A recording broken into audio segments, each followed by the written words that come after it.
Hello. Oh, there you go. Hello, ladies and germs, and welcome to episode 45 of the Snakepit Video Roundtable.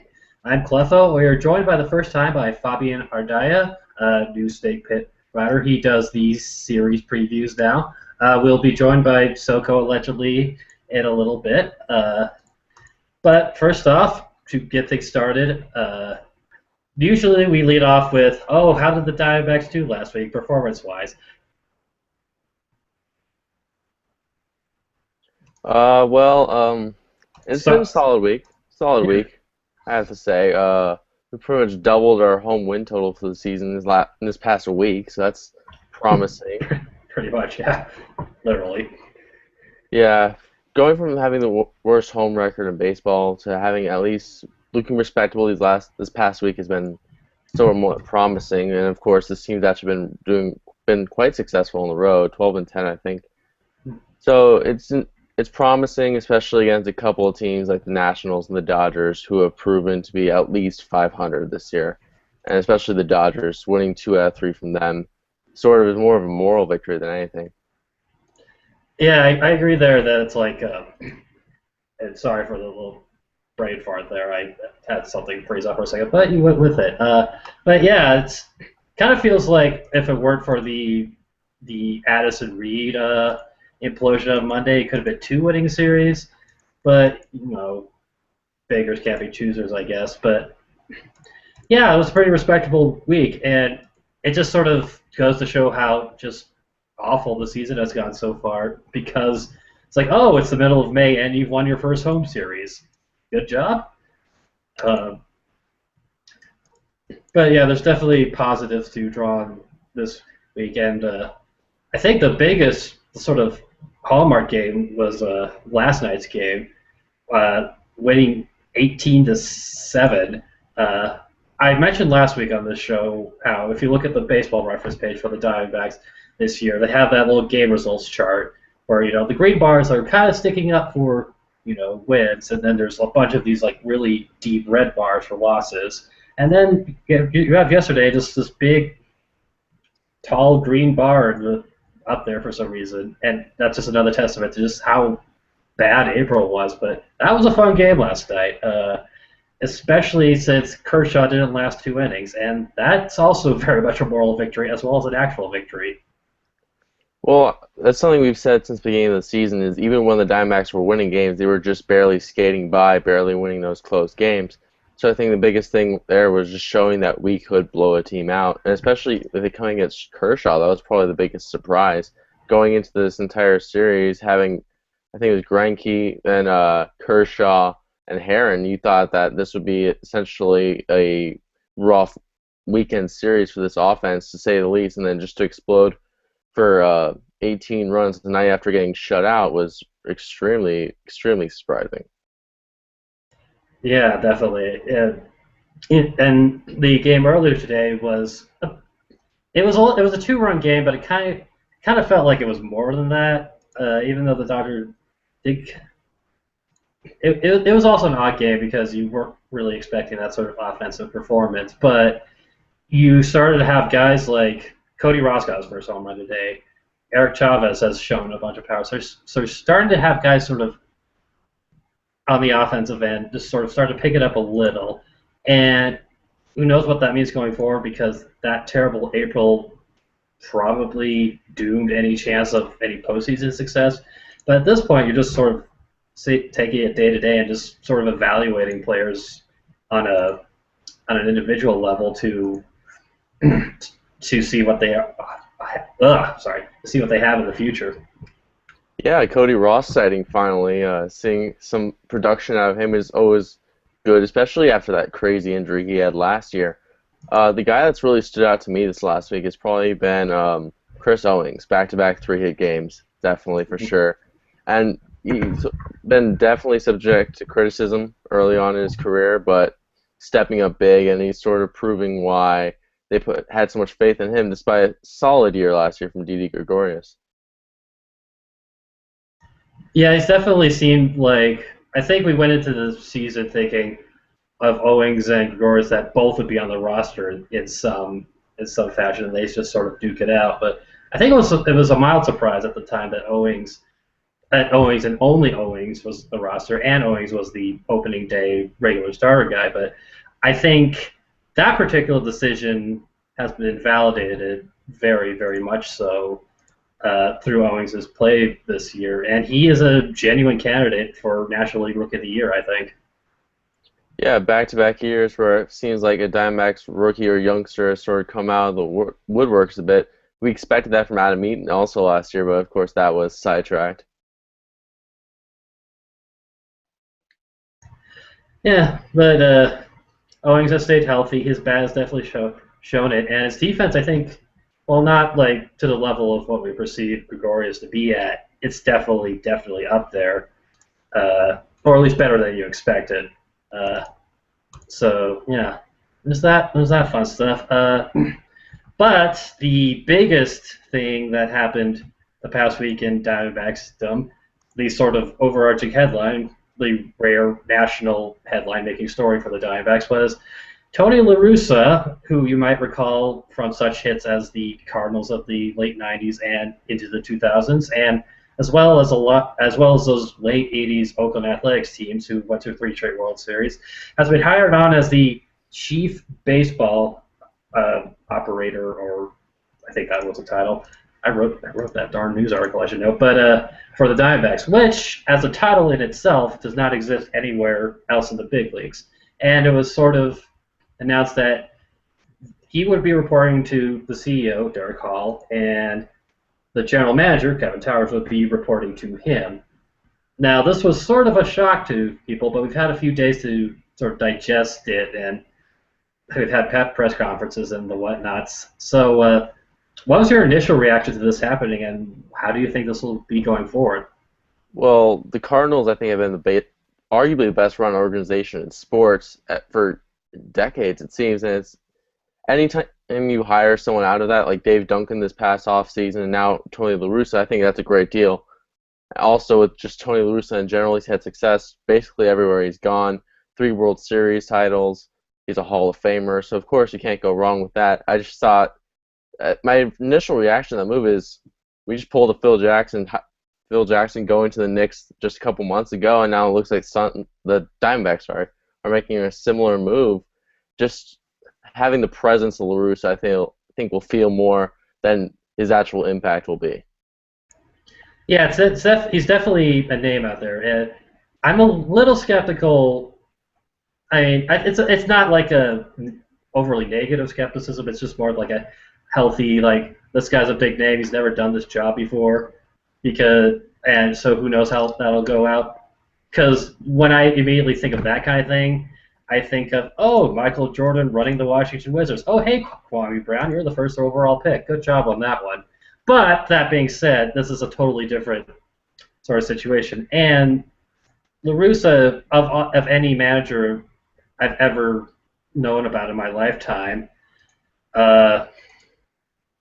has been sort of known more as like a cerebral type of guy, even if that only shows in he had a run in the late '90s where, I'm going to bat the pitcher 8th and another guy 9th, because that's different. Or his frequent over his very, very frequent late inning pitching changes.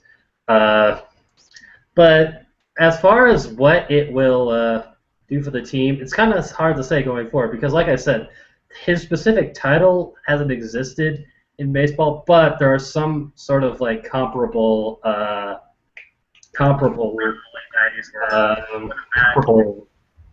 sort of titles within baseball. Most specifically, the like the Cubs, for example, with their sort of hierarchy of Theo Epstein, he would sort of be like Tony La Russa, and then they have Jed Hoyer, who would be Kevin Towers in this situation, if that makes sense. So we'll see about that going forward. We're also joined right now by Mrs. Soko. Mr. Soko may be joining us later, but hopefully, I think Henry's about to be asleep, so. Woohoo! So we were just talking, throwing out our hot sports takes on the Tony La Russa hire. What do you think? I like Tony Russa. I don't know. All I really remember is that I remember watching him win the World Series a couple years ago, and then what's that guy's name, whose name I can't remember, who then went to the Angels because he's a dumb person. Oh, Pujols. Pujols, yeah, left, and everything went to heck for Cardinals, I guess. So I hope he does better for us, does that good for us, and no one leaves us. So Goldschmidt better stay, I guess. Yeah. I think just another thought on that is that what this might mean for the sort of power dynamic within the Diamondbacks organization. Because when I first saw this hire, it's like, oh, Kevin Towers is not going to be alive in his job for very long. Oh yeah, he better be updating his resume. I mean, just to be on the safe side, you should do that like every 6 months or so anyway, just so you know. I haven't touched my resume in 10 years, but continue. But yeah, it kind of feels like one of the things they said he'd be coming to sort of evaluate the organization.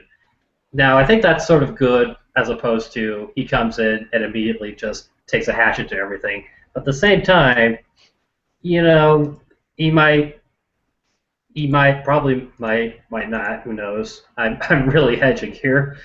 He might say, yeah, everyone, they need to not be here anymore. So one way or another, it still is sort of a big shift for the team. I think the biggest thing that comes from this is the Diamondbacks finally sort of have a direction that they want to, that from the front office, from the ownership partners, Ken Kendrick, that they want to go in. They've shifted over so many times in recent years from trying to build around young stars such as Mark Reynolds and Justin Upton to trying to win on grit, to trying to just win it all. So now it's just trying to put a face to that, and a face that has been quite successful, not just in winning himself, but also setting up people that work with him for success, such as Dave Duncan, and you see Mike Matheny doing very well in St. Louis. I think it's very promising for the Diamondbacks to sort of have that vision, have a person who has some experience in at least developing coaches and front office members. Yeah, definitely. If nothing else, he brings a pedigree of I've been at the helm of very successful things, and while you might argue successfully that as a manager you might not be at the forefront of like all front office decisions, and for like those St. Louis teams it was Walt Jocketty. He was the GM, for example. He assembled some pretty good teams, and whoever they have now, I don't know who the Cardinals GM is now. Probably look it up. They've also sort of continued that. So maybe just sort of being around that has sort of rubbed off smarts onto him. But like you said, it just sort of feels like, okay, we're finally going in a direction. And I think that's a direction, just going on it, is better than sort of wildly turning left at random times because... Really? Can we get worse? Like...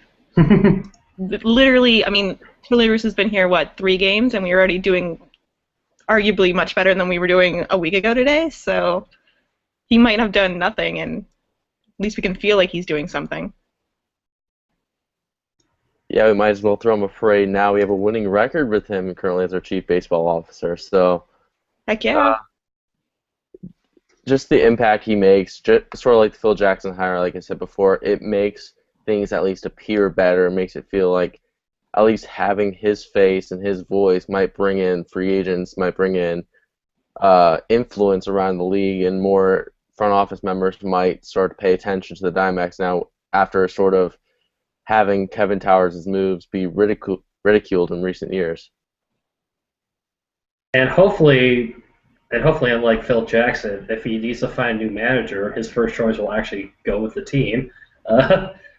But I don't think the Diamondbacks are going to quite that mess yet. So, yeah, I think it's just at this sort of very early stage of the Tony La Russa in this job experience, it's sort of hard to say what his impact will be because, again, like I'll say it again, it's a title that no other team has. So, how his sort of dynamics work with Derek Hall et al. Above him and Kevin Towers et al. Below him, it'll be interesting to see how that shakes out in a few months. And, whether adding that sort of other next layer of bureaucracy will help. Can't hurt. Can it? As I think the motto of the 2014 Diamondbacks is, can it really get any worse? Well, technically we have the Astros below us now, so... Suck it, Houston! Woo! Well, to be fair, they've sort of been cemented in that position the last 3 years. We just gave them a brief little break. Yeah. True. I think the difference is the Astros are trying to do that. There's a purpose to that. Token Bard in the comments points out that the Cardinals GM is I'm not going to pronounce that, but it's that guy. That's helpful. Mosaic? Yeah. Sometimes I'm good with names, sometimes I'm not. I graduated with a theater degree from a public university. What do you want from me? But beyond the La Russa stuff, talked about last week's games. Let's sort of shift and preview next week's games and make predictions that will end up being horribly, horribly wrong, as is the wont of the sports pundit. Next week, the Diamondbacks have one day off, but then are in St. Louis, so that's a very well-timed series against the Cardinals for 3 games on Tuesday, Wednesday, and Thursday, and then they go to. And then the following weekend, they go to Queens to face the Mets for 3 games. We have yet to play the Cardinals this season so far, and the Mets came in and swept us at home last month. Panel, how do you think that's going to go down? Well, I saw last week that the Diamondbacks were actually able to knock off a couple of elite starting pitchers. They knocked off Strasburg for a win on Tuesday night. They knocked off Kershaw Saturday night.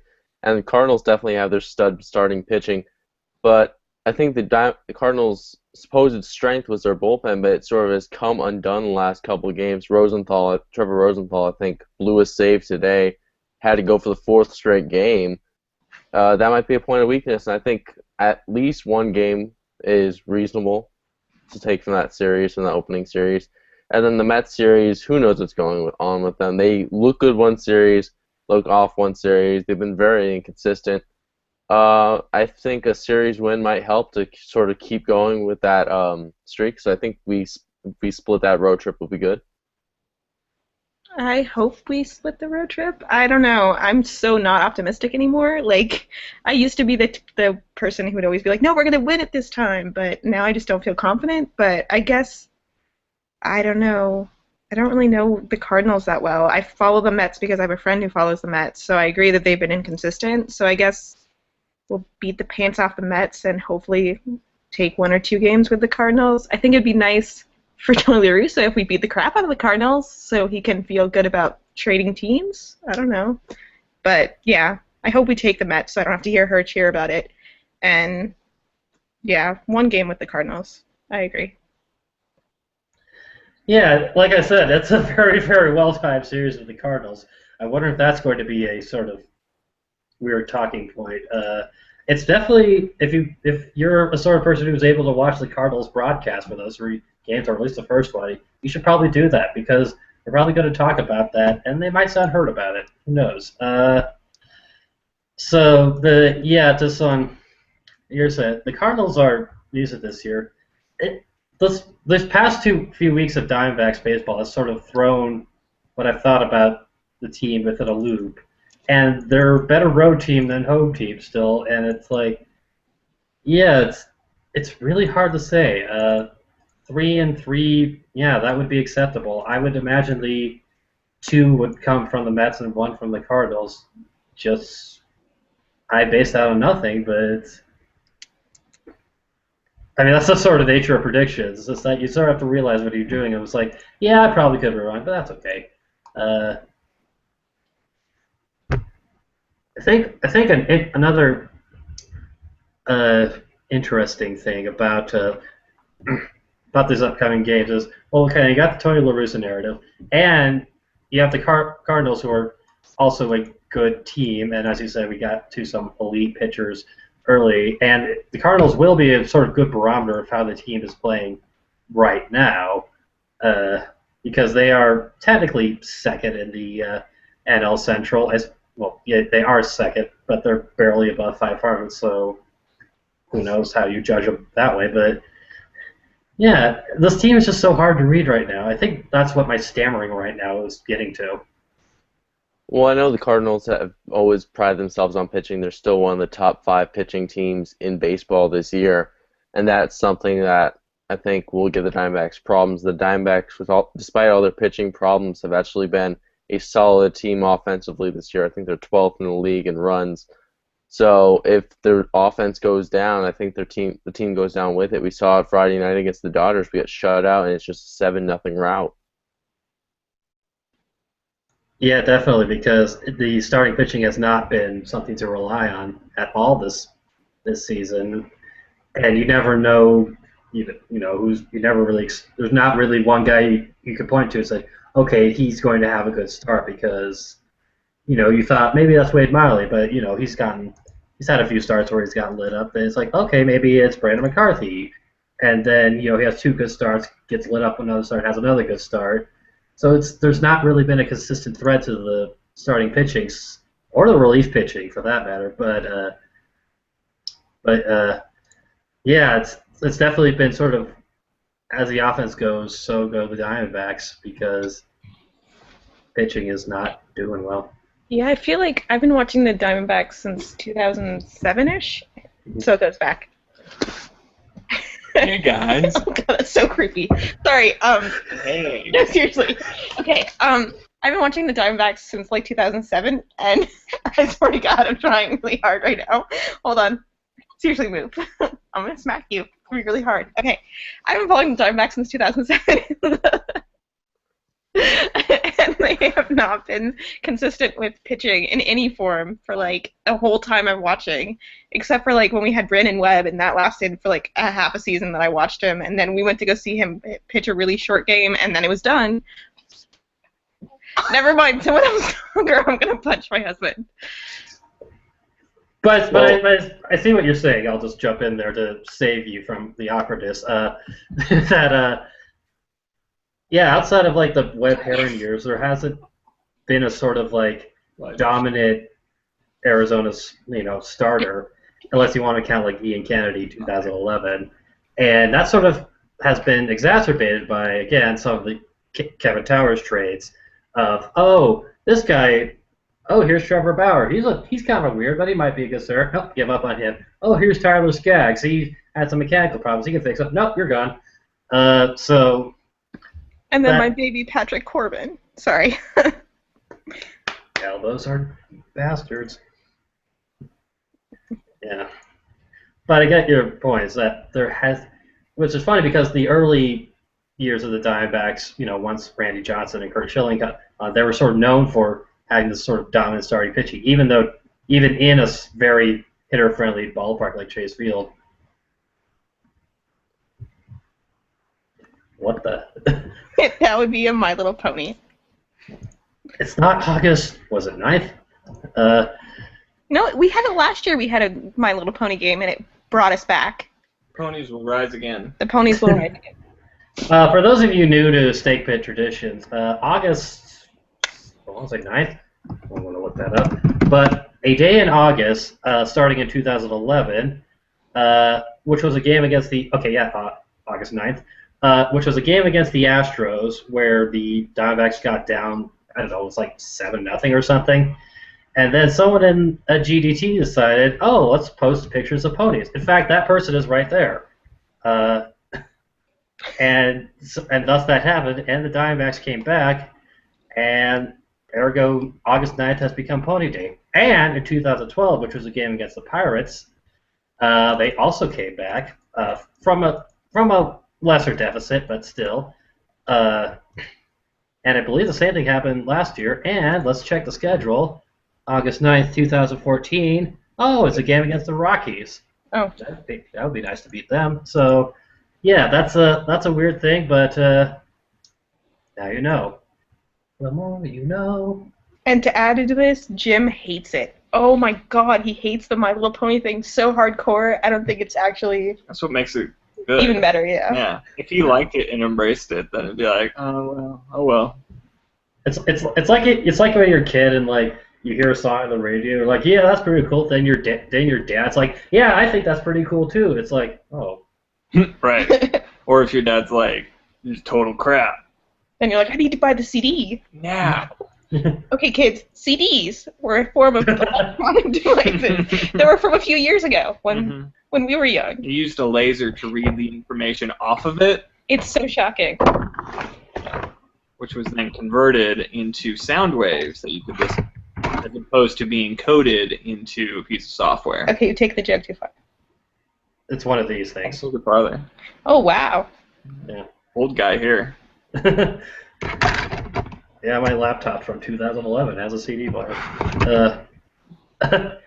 But yeah, so you people in the thread ask questions because I think I've exhausted the sort of stuff I was going to talk about. If any of you guys want to bring something up, go for it. You guys talk about Tyler the Rooster yet? Huh? Nothing. Bronson Arroyo's looked great in the last couple starts. I think 4 straight starts of 2 or less runs given up, and I think he had a complete game Tuesday. He's coming out twice in his next road trip, and I think those are 2 games that I think would be solid outings. He's finally looking like the pitcher we thought he'd be. He's finally starting to look healthy and rounding into form, and he never really got that chance in spring training with him being stubborn about never going on the disabled list in his career. Yeah, that whole thing is like, get over yourself, Bronson. You have weird hair, and you like. No, yeah, Arroyo's been pretty good lately. He was another guy I was thinking when bringing my point about sort of like you never know what you're going to get for the starting pitching. Because he started off terribly, but he's leveled out some. But then you wait for the other shoe to drop, but it hasn't yet, so that's good. But what was I going to say? The main thing with Arroyo for me is not that will he pitch this well this year, is that will he pitch this well in 2015 and maybe 2016. That's always been my sort of quibble with Bronson Arroyo's existence on the Diamondbacks. Well, I still think that looking at his contract numbers, he's still a very tradable asset, even starting to next season. If they decide that the Bronson Arroyo experiment is not going to really work past this season, that they want to build around young starting pitching, which I think when you still have Randall Delgado on the roster, you want to do, he could be a person that could be easily shipped to a playoff contender, and he's a guy that playoff contender would like, a guy like that can be a 4th or 5th starter that can eat up innings. Is Arroyo old? I mean, I have no gauge when it comes to 37, 38? Oh, Yeah. Holy crap, okay. He's basically dead. Shut up. Okay, well, I mean, signing him for 2 years is kind of a KT thing to do, but he does play pretty well. I mean, he's been on what? He was on the cart. Was he on? He was on the Red Sox in He was on the Red 2004. Sox. Yeah. So, oh my God, never mind. I have no basis for I'm time telling anymore. you, he's older than dirt. Okay, never mind. He's Yeah. so old that he once had cornrows and it was considered the style then. Yeah. I believe I remember seeing a video of, apparently it was when he was in Cincinnati years ago, Billy Corgan decided to visit the dugout and he'd sing a song with Billy Corgan. It's like, oh. It's like, Well, he does oh. have an album out. Oh, yeah, that's true, yeah. And Wait, who? Smash? Wait. Arroyo. He made a album. Oh, jeez. Okay, cool. Awesome for Arroyo. Yeah. Covering the bases, it's called. Yeah. Probably not Oh. as accomplished as a musician as Bernie Williams, who is a pretty good jazz guitarist. He appeared on a Bella Fleck CD, so everybody should go out and buy that. Classic. I'm looking at the track listing for the. Are they all baseball-related puns? Because really, that would make my I think day they're all so much covers. sweeter. They're all covers of, I would say, mid to late '90s to early 2000 rock songs. Okay. First track is "Slide" by the Goo Goo Dolls. Oh god. Third track is "The Freshman." It's getting worse. Let's see. It's like a bad mix CD I would have made in 2000. Did he graduate high school in like '98? He's 37. He graduated high school in like 95. There's here's an interesting track, "Everlong" by the Foo Fighters, featuring Stephen King. Okay, he was really trying to get into some girl's pants and just had the benefit to make it a professional level. Yeah. Because all of those songs are like something my high school guy friends would have sang on guitar. If you grew up a large part of the '90s, then that was one of the consummate "you're trying to get laid" songs. Because it's not too difficult to learn, but it's a little bit different. Yeah. Yeah. Also features songs by Alice in Chains, Pearl Jam, Incubus, Toad the Red Sprocket, Stone Temple Pilots, Fuel, Temple of the Dog, Vertical Horizon, and the Standell. So yeah, basically, yeah. It was almost, I mean, beyond the Foo Fighters, it's almost like a who's who of terrible '90s alternative bands. Speaking from a girl's point of view, it's definitely a CD that would have been made for a girl to try to get in her pants, and she would have laughed at him. Someone needs to get a hold of him and ask these hard-hitting questions. No. Was this essentially a mixtape that he was trying to get laid with? Yes, but also don't say that, because if Jen is watching, she's going to ask him the next time she sees him, and I am not okay with that, Jen. I'm taking that away from you. Snake Charmer, do it. No. Snake Charmer, do it. I don't know if Snake Charmer's even watching this, or will ever. I'll get that message to her.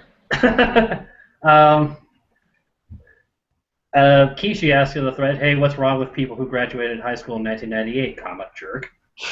Actually, I was trying to defend you, Kishi, because I was trying to make it so you don't sound like you're 37, because that would make me close to 37, and then I want to jump off a cliff. So, no, I was being nice. Graduating class of 2014. Oh my God, shut up, kid. Get off my lawn! You were... When I graduated high school, you were 2. No, that doesn't make sense. Math hard. Math hard. I graduated high school so long ago, I don't even know math. What was the year you graduated high school? Let's start there. This is my 30th birthday year. Let's move on to a different topic until I can drink. Yeah, I don't know. There's nothing wrong with people that graduate in '98. It's just when I was in 6th grade, so it's kind of, He does not get to be on the screen anymore. But we can still hear him, and he's in our hearts always. It's defined by me being really obsessed with Fly by Sugar Ray that year, because I was a super cool kid. My freshman year of high school in 1998. Let's not talk about this anymore. How could you be? Because you started in 98, you graduate in 2002. Shut your mouth. Oh, yeah, that's right. You're old. Yeah, that would be right. He gets all the poopy diaper duties tonight. Anyways, next question. Yeah,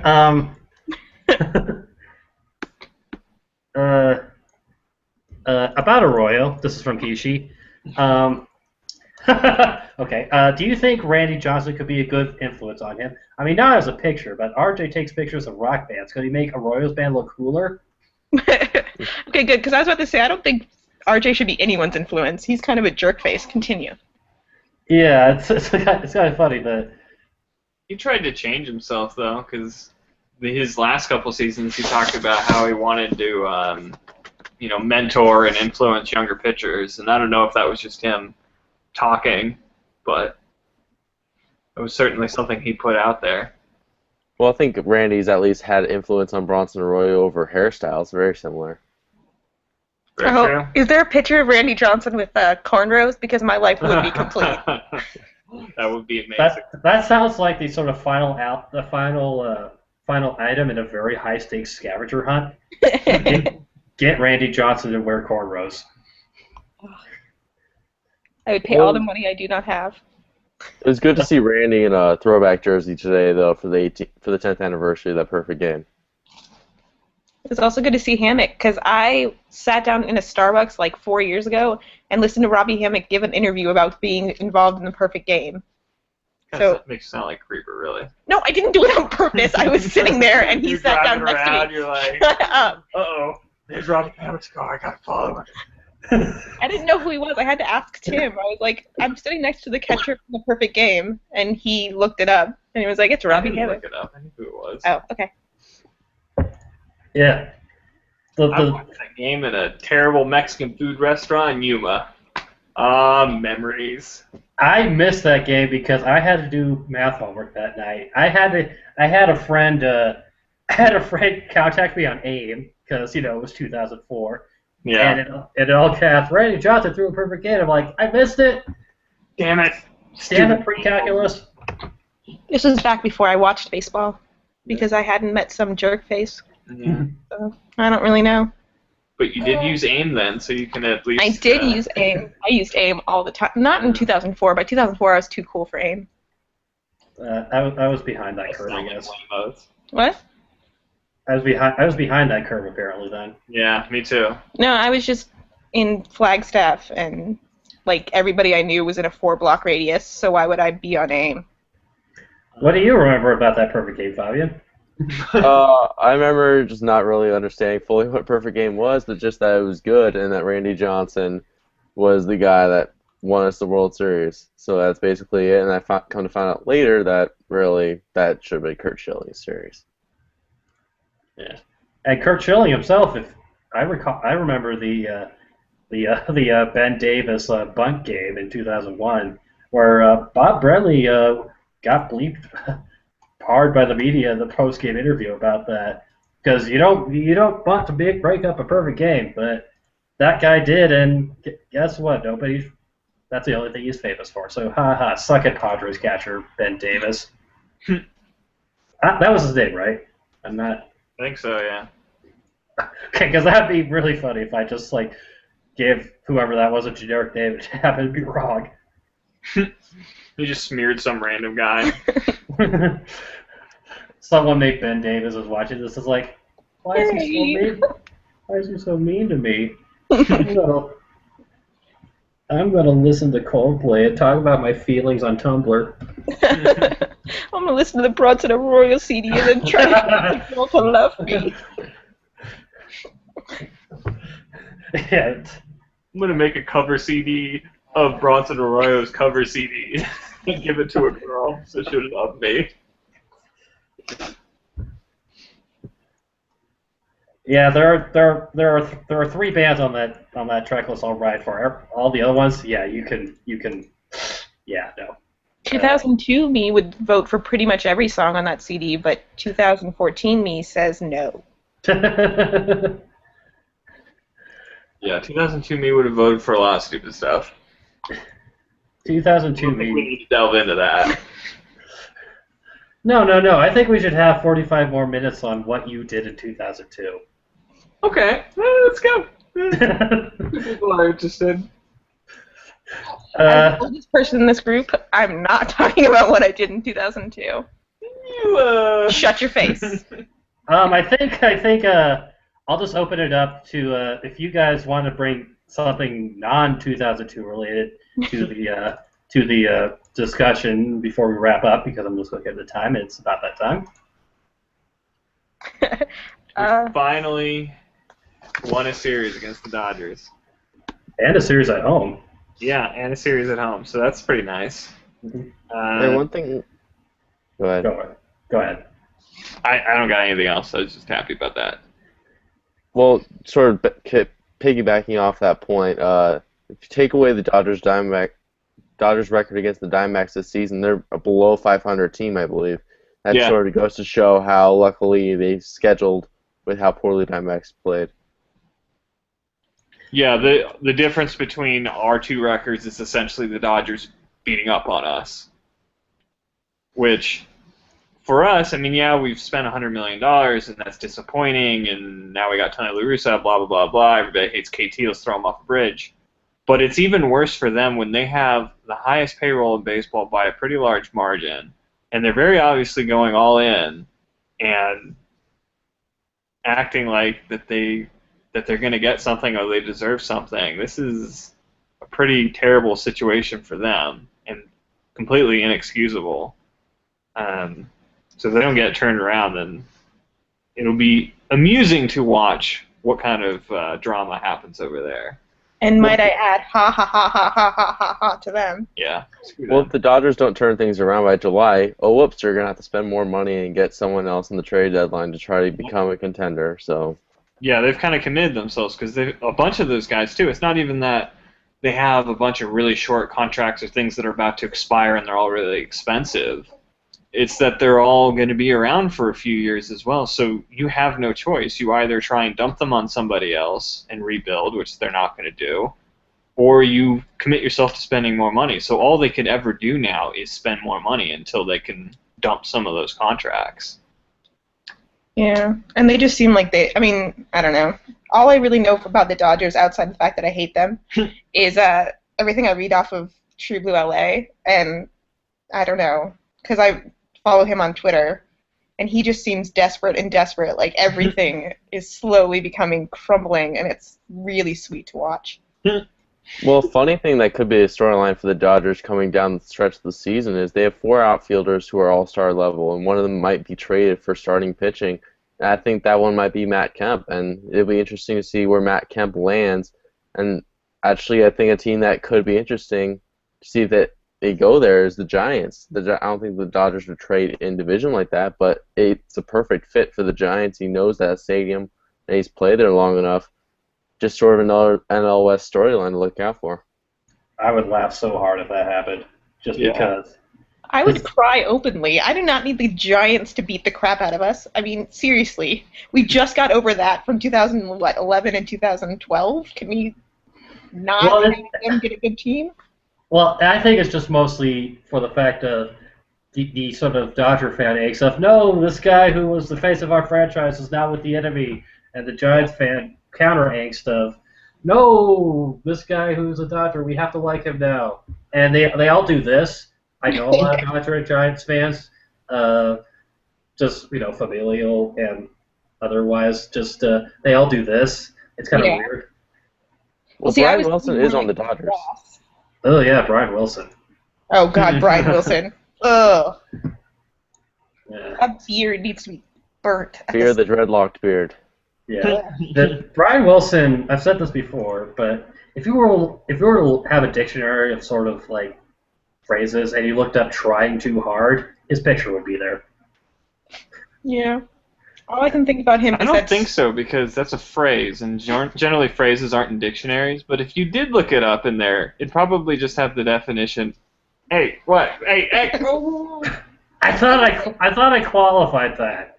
I think that I always think of the 2012 ESPYs where he wore like a I don't even remember, like a spandex biking suit that made him look like the Penguin from the Batman movies, and had his huge beard and like wore sunglasses inside like it was 1989 and he was Corey Hart. And I hate him on a level that is not fair to me to continue talking into this. Do you hate him more than LeBron James? I hate him more than LeBron James. Whoa. And if you knew me, you guys don't, but if you did, that's an incredible amount. Well, I kind of know you, but I was gonna say that Corey Hart, mind you, for those youngins out there, we're talking about the sunglasses at night guy, not the current designated hitter for the Seattle Mariners. One last thing to dive into, just because it's a question that's actually kind of relevant. Martin Prado left the game today because his left eye is all blurry there, and if he's out for a while, how many starts do you think Eric Chavez gets, considering his fragile nature? I think you could see a reasonable amount of starts for Chavez, but I think what we might see more of is just Cliff Pennington sliding over to third base. I think he's had some experience and some looks at that earlier in his career, and I like that idea of sort of having Pennington over on the left side of the infield anyway to help out Owings with his range, so I think that could work out, although I don't really trust Pennington's bat. Chavez will probably last about 3 starts and then explode into 1,000 pieces. So yeah, they're going to need a backup plan. Pennington would be the obvious choice. Yeah, they don't really have a whole lot of other options. If only we still had Davidson. Was Davidson the guy with the hair? Yeah, the guy that was obsessed with his hair. Aw, I miss him. Yeah, but why would you have Matt Davidson when you have basically like a nicer, thinner version of Heath Bell? Well, I guess that's not really. Ooh, sorry, hold on. Infant crying. Go back to your comment. And Addison Reed. which is, I guess, kind of unfair to read, but yeah, that's kind of what he showed so far. But, he could turn it around. The season, it's a long season. He looked And really good today. that's true, yeah. I feel like every season the Diamondbacks have to have a relief pitcher that I can call the white flag that we send out when we just don't freaking care if we're going to win the game or not. So, Mike Zagurski. Roush. That's all I got to say. Roush is, my mom still considers Roush a curse word. Roush. It does sound kind of like a curse word. Also because I would only say it as Roush for like the whole season he was out there. Roush. Tony Sip. Sip it ain't easy. I hate myself that was the first thing I thought of too. Continue. I think we're on a good place to we had a good stopping point for this week in Snakepit Video Roundtable. Thanks to all of you who watched. Thanks to Bobby Ed for bringing some sober analysis to our weird joke fest. Thanks to Liz and Tim Soko for also being here. Well, Grace is in the picture too, but she's sleeping most of the time. Yeah. Cool. And again, thank you all for watching. Tune in every week at 8 p.m. Arizona time. You can always watch reruns on this thing or the Snakepit YouTube channel, which I've linked to. Like Easy Snakepit on Facebook. Follow it on Twitter. You can do the same thing with any of us individually on the various social media, if that's your sort of thing. But for all of us, have a good night and have a good week.